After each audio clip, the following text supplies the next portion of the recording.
Salut à tous, aujourd'hui petite FAQ et pour ce faire on a changé de cadre pour sortir de ce confinement. Donc voilà, je me suis dit on va se retrouver, on va faire ça dans l'Upside Down. Ouais, je sais, j'aime bien me compliquer la vie. On va commencer avec les questions qui concernaient ma chaîne de manière globale et puis dans une deuxième partie on va parler de moi par rapport à Stranger Things. Donc c'est parti pour les questions.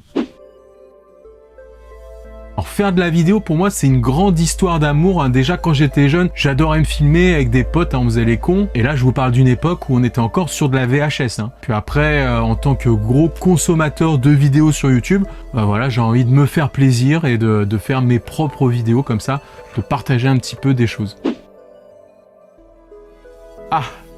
Ah ouais, alors ça c'est la question, vous allez être déçus de la réponse. Ouais, en fait, le coup classique, j'ai créé ma chaîne vite fait, donc j'ai essayé plein de pseudos comme ça, qui n'existaient pas forcément justement. J'avais envie qu'il y ait mon prénom, Mika, puis au niveau de la consonance, de trouver un petit truc rigolo à mettre devant. Finalement, en essayant plein de trucs, je me suis arrêté sur Whoopa Mika, il n'y a pas plus de signification que ça en fait. Bon après, je vous cache pas que c'est vrai que là, aujourd'hui, je me suis un peu lassé de ce pseudo.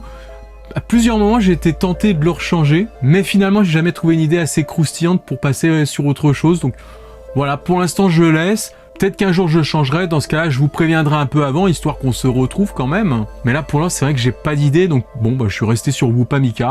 Tiens, mais d'ailleurs, vous savez quoi? Si vous avez des idées de pseudo à me proposer pour ma chaîne, pourquoi pas, tiens. Allez, mettez dans les commentaires des idées comme ça. Mais attention, parce que là, je suis sur Stranger Things, bien sûr, mais on va pas appeler la chaîne Stranger Things quelque chose, ce serait trop facile. J'aime bien quand c'est un peu plus sous-entendu. Par exemple, à un moment, j'avais vraiment envie de changer ma chaîne avec un truc genre Mika Ultra. Parce que dans Stranger Things, il y a la théorie par rapport au MK Ultra. Je me disais, ça peut faire une référence, mais un peu dissimulé, quoi, pas trop direct. Donc voilà, si vous avez une idée de pseudo, ce serait plutôt un truc un peu dans ce délire. Peut-être pas forcément avec Mika, d'ailleurs. Allez-y, moi, je suis ouvert à toute suggestion. Bon, pour l'instant, quand même, on reste sur Whoopa. Et ouais, pourquoi du Stranger Things à la base, c'est vrai que je faisais pas que ça. Au début, je faisais des vidéos pour m'amuser. Je faisais le con, je mettais des trucs, je faisais du montage surtout. Après, c'est vrai que comme j'aime bien les youtubeurs qui font des trucs sur des théories ou des critiques, sur des séries, des films, je trouvais ça sympa d'apporter ma petite pierre à l'édifice et d'aller comme ça défendre ce genre de choses. Et puis de fil en aiguille, moi, en tombant sur cette série, j'ai eu le coup de foudre déjà. Et puis qu'elle soit aussi mal défendue sur le YouTube francophone. Il y en a qui en parlent comme ça de temps en temps, mais il n'y a pas de chaîne qui est vraiment consacrée. Je me suis dit voilà, comme ça je me fais plaisir, en plus on peut se retrouver comme ça avec les fans, un petit peu se regrouper, centraliser toutes les informations à propos de la série. C'était un projet que je trouvais intéressant et puis je suis content aujourd'hui qu'il y ait autant de gens qui adhèrent. Concernant les lives, c'est vrai qu'on me demande souvent. Je voulais en faire avant le début de la saison 3, comme ça, dès qu'on avait vu les épisodes, on aurait pu se parler directement. Je vous le dis franchement, au niveau de mon installation, je suis dans mon salon, c'est là que j'enregistre. C'est pas forcément pratique avec les gens qui vivent avec moi pour faire un live tranquille pendant une voire plusieurs heures. Donc dans l'idéal, je vais déjà attendre de déménager. Mais ce qui est sûr, c'est que quand je chercherai autre chose, ce sera un peu dans l'optique de trouver une pièce comme ça, tranquille, un petit bureau, pour pouvoir faire des lives. Et non, le canapé n'a pas disparu, il est donc dans le salon. Vous voyez, quand je fais des trucs comme ça, là, avec un fond, c'est plus pratique. Je peux m'isoler quand même dans une pièce. Bon, après, sans ramener tout l'artillerie avec mon ordinateur. Donc, c'est pour ça que je peux pas faire de live. Bon, voilà, c'est un peu le même problème que la question d'avant. Faut savoir que je suis en couple, j'ai des enfants, donc ça court de partout. C'est vraiment pas pratique. Et puis, en ce moment, avec le confinement, voilà, j'essaie d'aller au plus simple. Ce qui compte, c'est qu'on peut échanger, qu'on peut communiquer ensemble, que je puisse continuer à faire des vidéos. Donc c'est un peu plus à l'arrache, mais le canapé va bien, il reviendra. Ouais, des nouveaux quiz, il y en aura. Franchement, ça, j'adore en faire comme ça, aller chercher un peu des questions. Au sujet de Stranger Things, par contre, c'est vrai que je suis un peu à sec. Si c'est pour faire vraiment des questions trop tirées par les cheveux, histoire de faire un quiz, ce serait vraiment pas intéressant. Donc je voulais en faire un, j'avais cherché quelques questions, mais j'ai pas réussi à réunir suffisamment de questions pour faire un quiz. Donc j'en proposerai comme ça à l'occasion sur des séries, des films, des grosses sagas. Mais ce qui est sûr, c'est que je continuerai les quiz de manière générale. Et puis sur Stranger Things aussi. Du coup, peut-être que j'attendrai la saison 4. Ouais, ça fait plaisir de temps en temps faire d'autres vidéos comme ça, de sortir de son côté isolé. Comme beaucoup de youtubeurs, je fais tout seul en autarcie dans mon coin, donc c'est vrai que ça fait du bien de temps en temps de voir d'autres personnes. Donc je continuerai, ça c'est clair et net. De mon côté, j'en contacte pas forcément souvent, des fois il y en a qui viennent me contacter. Bon voilà, ça débouche sur des petites vidéos. Alors pour l'instant, je suis pas dans l'optique de parler d'autres films et de séries, hormis sous forme de bonus, de vidéos occasionnelles comme ça. Ma chaîne, elle tend quand même à faire ça, c'est vrai que c'est le genre de choses que j'aime sur internet. Je suis très gros consommateur justement de vidéos de youtubeurs qui vont critiquer des films ou des séries. Et c'est ce qui m'a un petit peu poussé à le faire finalement, parce que j'étais pas forcément toujours d'accord avec l'avis d'un tel ou de l'autre, hein. Surtout des fois j'ai l'impression que c'est un peu la critique pour faire de la critique, hein. C'est ce qui marche sur internet, on dirait bien. Même si de temps en temps, bah ouais, je fais des critiques négatives, hein, comme tout le monde, parce que y a des trucs que j'aime pas et des fois j'ai envie de mettre le doigt dessus. Mais voilà, surtout ce que j'aime bien dans ce format de petites critiques rapides, comme je fais actuellement, c'est que je donne mon avis, je développe pas trop non plus. Comme ça, voilà, vous savez ce que j'en pense, et puis après, comme je dis toujours à la fin, chacun son avis. Parce que quand on tombe sur la vidéo comme ça d'un youtubeur qui est très développé, où il s'acharne pendant 10-15 minutes, et que toi en plus de ton côté t'as aimé le film ou la série, j'aime pas trop parce qu'on dirait presque qu'il essaye de démontrer que genre bah voilà, si toi t'as aimé, t'es con quoi, parce qu'il faut pas aimer. Chacun a le droit d'avoir ses goûts, faut surtout respecter le goût des autres. Donc quand on fait une critique, surtout une critique négative, je pense qu'il faut faire attention à ce genre de choses quand même aussi. C'était quoi la question déjà ? Là on est sur la grosse question, celle que j'ai eu le plus. Donc déjà non, ma chaîne elle est pas vouée à s'arrêter avec Stranger Things, surtout que déjà par rapport à la série, même après, il y a encore beaucoup de choses à dire pour digérer tout ça. Puis voilà, en plus il développe un ou plusieurs spin-offs à côté, hein, des séries dérivées. Bah, ce sera toujours bon de suivre ça aussi. Mais à côté de ça, c'est sûr que tous ces petits bonus que je fais, ils prendront peut-être une part plus importante. C'est pour ça que j'essaie souvent de faire des nouvelles sortes de contenus. Ce qui compte de toute façon sur ma chaîne, c'est de parler de choses que j'aime, parce que c'est bien beau, je fais ma chaîne pour moi avant tout. Mais maintenant, bah voilà, il y a des gens, il y a vous qui me suivez. Ce qui serait bien comme ça, c'est de continuer à trouver des terrains communs dans nos passions. Sur les mois à venir, donc je vais continuer à travailler tout ça. N'hésitez pas à chaque fois, comme vous le faites, à donner votre avis en commentaire. C'est vraiment super important pour la suite de la chaîne, hein, ne serait-ce. Ouais, j'avoue, c'est vrai, mais en même temps, moi j'ai beaucoup des livres surtout, et puis je vous les ai montrés dans d'anciennes vidéos pour grouper un petit peu tout ce que vous avez vu, et vous avez ma collection. Bon allez, peut-être que je me grefferai comme ça à l'occasion aux collections de fun vidéo. Voilà, surprise. De quoi, j'ai une chaîne secondaire? Non, je plaisante. Oui, donc ma chaîne secondaire, comme je vous ai expliqué au moment de la faire, bah, ça me servait surtout de bouée de sauvetage, parce qu'avec les nouvelles règles comme ça sur YouTube qui arrivent en permanence, j'avais peur qu'un jour je rentre plus dans leurs critères et puis qu'ils décident de me sanctionner pour des trucs, j'ai même pas idée de quoi encore aujourd'hui. Donc le but premier de cette chaîne secondaire, bah, c'est bien d'avoir un petit point de ralliement où vous pouvez me retrouver si du jour au lendemain YouTube, pour X raisons, il décidait de couper ma chaîne. Mais c'est vrai qu'elle est très mal entretenue en ce moment. Peut-être que je pourrais commencer à faire les lives là-bas, comme ça, pour tâter le terrain, avec déjà les quelques personnes qui m'y suivent. Donc si vous y êtes abonné, bon bah laissez-la dans un coin, même me lâchez pas. Le Whoopa Shop, il est un peu en stand-by, hein, surtout en ce moment avec le contexte actuel. Mais le but, c'est qu'il y ait de nouvelles choses, hein, et j'ai déjà des petites idées comme ça d'objets. Bon, après, ça m'étonnerait qu'un jour il y a les pop, hein, et là, c'est plus compliqué. Mais voilà, je pense à des trucs, et en tout cas, déjà, merci à ceux qui ont acheté des trucs là-bas, ce qui permet de soutenir un peu plus la chaîne, hein, comme je vous avais expliqué. Merci les amis. Alors Snapchat, je sais pas, mais au moins, ouais, déjà, une adresse mail, ce serait utile. De toute façon, je vous préviendrai, je communiquerai avec vous quand je ferai ce genre de choses. Mais c'est vrai, je suis d'accord, ce serait plus pratique, hein, au moins l'adresse mail. Ah bah ça c'est une question d'Angel, hein, la modératrice de ma chaîne YouTube. Donc oui, je sais, il faut que je voie tes séries. Bah regarde, je profite de cette vidéo FAQ, je fais de la publicité pour ces séries aussi. Allez-y les gens, je vous laisse découvrir ça en plus, en ce moment il y a le temps, hein. Voilà, maintenant on passe à la deuxième série de questions qui sont sur Stranger Things cette fois. Cette série, j'ai eu la chance de la découvrir dans ses débuts.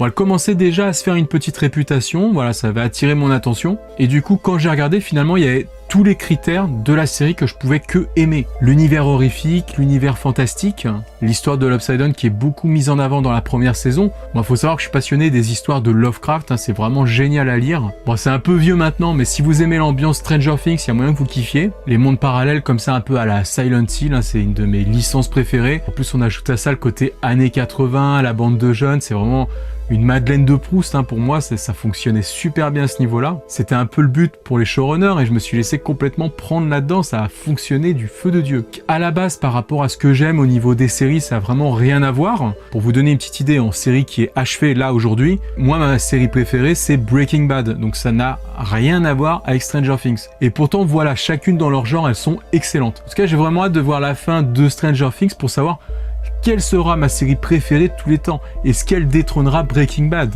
Elle est très très bien partie, mais attention, voilà, comme beaucoup de très grandes séries, faut vraiment pas se prendre les pieds dans le tapis sur la fin. Bon, ça m'étonnerait franchement de la part des frères Duffer quand même. Ah oui, je vais pas dire j'aime toutes les saisons, c'est trop facile, hein. La dernière, elle était vraiment géniale. Mais voilà, ma petite préférence, c'est la découverte, hein. C'était vraiment la première saison, le moment où j'ai eu le coup de foudre. Donc je vais pas me prendre la tête, je vais choisir la saison 1. Mais attention, hein, la saison 2 ou la saison 3, pour moi, qu'on soit bien clair, il n'y a pas de perte de vitesse. À la question taboue des défenseurs de la VO. Bon déjà, vous le savez, je suis pas bon en anglais. Donc quand je vais regarder un truc en VO, bon bah j'ai passé mon temps à lire. Bref voilà, vous avez compris, quand je regarde une série, je regarde toujours en français en premier. Et voilà. Et oui, je vous choque, tant pis, je vous dis la vérité au moins. Et puis de toute façon, il n'y a pas de honte à regarder en français, on a vraiment des bons doubleurs en France. Hein. Même si des fois, dans des séries, le doublage c'est de la merde, je suis plutôt un défenseur du doublage français. Et forcément, quand je regarde quelque chose, un film ou une série que j'aime, bah après, je vais regarder en VO. Déjà pour avoir l'intégralité du jeu de l'acteur, et c'est vrai que ça change un petit peu aussi au niveau de l'ambiance. Dans le cas de Stranger Things, c'est mieux en VO, mais voilà, la version française, elle se défend pas mal quand même. Bon, de suite, je vais aller entre Hopper et Steve. Je vais vous dire pourquoi, parce que c'est vrai que dans une série, ce qu'on aime bien aussi, c'est s'identifier. Et moi, bah, je me situerai un petit peu entre les deux, quoi, un petit peu de chacun de ces deux-là. Donc voilà, c'est vrai que j'aime bien particulièrement leurs aventures à eux deux. Puis après, le personnage d'Eleven, il est énorme, on est obligé de le citer. Donc voilà, ça me fait de la peine pour les autres, hein, d'en choisir que 3, parce que Max, Mike, Dustin, c'est des bons personnages, ça. Mais voilà, vous connaissez mes 3. Hopper, Steve, Eleven. Ah voilà, je suis content pour cette question, ça met un peu de nuance avec celle d'avant. Donc en termes d'acteurs, Millie Bobby Brown, elle envoie tellement du lourd, mais c'est normal, elle prend toute la place sur l'écran, son personnage prend toute la place. Donc on va essayer de regarder un peu plus dans les détails. Allez, je vais essayer d'en défendre un autre. Et ce serait, parce que j'en ai déjà parlé dans une vidéo, Noah Schnapp. J'adore son jeu d'acteur. En plus, son personnage, il est tellement différent de Noah Schnapp, hein, quand on regarde un peu ses vidéos, qu'on connaît son tempérament un petit peu. Moi, je dis pas que je le connais personnellement, mais voilà, il a l'air plutôt du genre ouvert, extraverti, tout l'opposé de son personnage. Et à chaque fois qu'il balance une réplique ou quoi, qu'il a quelque chose à faire dans la série, on y croit à 100%. Pour moi, voilà, c'est le meilleur. Désolé pour Finn, désolé pour Decray qui a fait une super saison 3. Vous m'en demandez un, Millie, elle fait du super taf. Donc, voilà, j'ai pas envie de le dire parce que ce serait trop facile. Allez, on va mettre l'accent sur Noah. J'hésite entre Billy et Bob. Parce que Bob, quand même, on a tendance à s'attacher facilement à ce personnage secondaire. Bon, on va dire Billy parce qu'il a fait quand même plus de chemin. Il a tellement une fin énorme. Dans un rôle comme ça de bad boy méchant, Billy, je pense qu'il va vachement manquer à la série. Et j'avoue, il y en a. Là, je pense à 2 trucs, notamment. Déjà, la dernière scène avec Max, celle où elle se met à charrier Dustin avec Lucas en chantant sa chanson. Comme elle a perdu son frère dans la scène juste avant, même si on sait qu'il y a quelques temps qui s'est passé entre-temps, j'avais pas spécialement envie de la voir dans une scène joyeuse. Hein. L'actrice elle-même l'a dit, ça l'avait surprise de voir ça dans le script. Et je la comprends, c'est dommage qu'ils aient pas changé ça, j'ai pas trop aimé.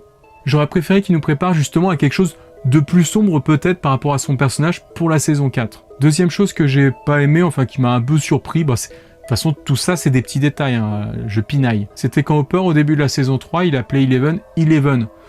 Avec la fin de la saison 2, je me suis dit peut-être qu'il va l'appeler Jane, hein, vu que c'est son nom, et que c'est son nom légitime, hein. C'est son nom de naissance hein, finalement, on a découvert. Donc j'avais tablé là-dessus, je me disais peut-être que les autres, ils continueraient à l'appeler par un petit surnom parce que c'est affectif, mais lui, Eleven, ça fait vraiment référence à 11, donc à son tatouage, à son numéro de cobaye, donc ça n'a rien d'affectif, et ça m'a un peu surpris quoi, j'ai pas trop aimé. Après, comme nous en tant que spectateurs, on la connaît sous ses différents surnoms, mais surtout Eleven, c'était peut-être logique comme repère que la série garde ça. Ah, on pinaille, hein, je vous avais dit, on allait pinailler ici. Bon, allez, la question suivante. Honnêtement, maintenant, il est revenu, il est pas mort en fin de saison 3. Je trouvais ça un peu bizarre de le faire revenir pour le refaire remourir dans la saison 4. Maintenant qu'il est vivant, j'espère qu'il va le rester. Et puis peut-être que la menace, elle va planer sur d'autres personnages. Quand j'ai vu le teaser sur Hopper, j'ai surkiffé parce que je l'attendais ce teaser. Alors il y en a qui critiquaient, qui disaient ouais c'est du spoiler de balancer comme ça sur un teaser, de même pas le mettre dans la saison 4. Mais pour moi ça me semblait vraiment logique, je l'attendais, je l'espérais, parce que techniquement s'ils faisaient le tournage avec David Harbour, ça allait fuiter dans tous les sens. Donc le fait de mettre ce teaser, ils se sont gardés vraiment le droit de surprise, de nous l'apprendre, plutôt que de l'apprendre bêtement comme ça avec des photos de tournage. En tout cas moi quand j'ai vu ça, quand j'ai vu que c'était dans la neige comme ça en Russie dès le départ du teaser, pour moi, je me disais, ça y est, ils vont le faire. J'espérais vraiment Hopper. Et quand je l'ai vu comme ça, mais j'étais, putain, yes, ils l'ont fait, quoi. C'est pas un personnage qui a été trop développé jusque-là, Kali, donc j'espère qu'ils vont la faire revenir. C'est vrai qu'on l'a vu trop brièvement pour que là, je me dise « Ouah, j'adore ce personnage, j'ai envie de le revoir ». Certes, elle a des pouvoirs et tout, elle a l'air cool, mais on sait très peu de choses sur elle, on l'a pas beaucoup vue. Ce serait utile en tout cas de la revoir dans l'arc par rapport à Eleven, peut-être dans sa quête comme ça de récupérer ses pouvoirs justement. Bah écoutez, donc ouais, je pense qu'on va la voir. Peut-être, en tout cas après le déconfinement, Noah Schnapp va bien falloir qu'il se coupe les cheveux. Hein. Allez, on va dire ouais, une nouvelle coupe pour Will. Bon déjà apparemment Lucas il va avoir une petite coupe sympa. Hein. En tout cas voilà pour cette petite FAQ, hein. Je vais sortir de l'Upside Down pour revenir dans le monde réel. Désolé forcément j'ai pas pu répondre à toutes les questions, mais en tout cas merci de m'en avoir envoyé beaucoup. Dites-moi en commentaire ce que vous avez retenu, ce que vous avez pensé de mes réponses. Tiens, essayez de me trouver un pseudo pour vous Pamika, on avait dit. Bon après je sais pas si je le remplacerai, mais voilà. Faites-moi des propositions, on peut voir. En tout cas, merci à tous d'avoir regardé cette vidéo. Moi, je vous dis à très bientôt. Prenez soin de vous et de vos proches. Tchou les amis.